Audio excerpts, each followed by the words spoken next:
Savol. Assalomu alaykum. Birining quchqida 6 oylik bo'lgan bolasi bor ekan. Yaqinda yana bo'yida qopti. Taxminan 6 hafta atrofida bo'lgan bo'lsa kerak. Ularning bolasini 2 yoshgacha emitish niyati bor ekan. Undaqda qo'rsoqdagi bolani oldirib o'tamdoq yoki bolani emitishdan to'xtatamdoq deganni bilmoqchi ekan.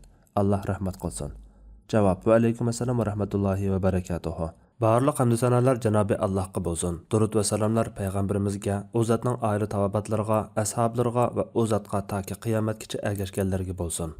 Quchoqdagi bolani to'liq 2 yil emitish vojib emas. Chunki Haq Taolo aytadi: "Onalar bolalarini to'liq 2 yil emitadi. Bu emitishni tamomlashni xohlaganlar uchundir."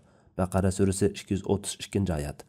Alloh taolaning bu oyatdagi bu emitishni tamomlashni xohlaganlar uchundir degan so'zi 2 yil to'liq emitishning vojib emasligini, 2 yil tamomlanishdan burun sutdan ayirvasi bo'ldiganligiga dalildir. Hamda qo'rsoqdagi homilaga kelsak, to'g'ri qarashda bola to'ralgandan keyin mayli qancha kunlik bo'lsa tushirib o'tish harom. Yuqoriqilarga asosan bolani tushirib o'tmay emitishni tamomlash qo'rsoqdagi bolaga ziyonli bo'lgan taqdirda, quchoqdagi bolani 2 yil tamomlanishdan burun sutdan ayirvasi bo'ladi.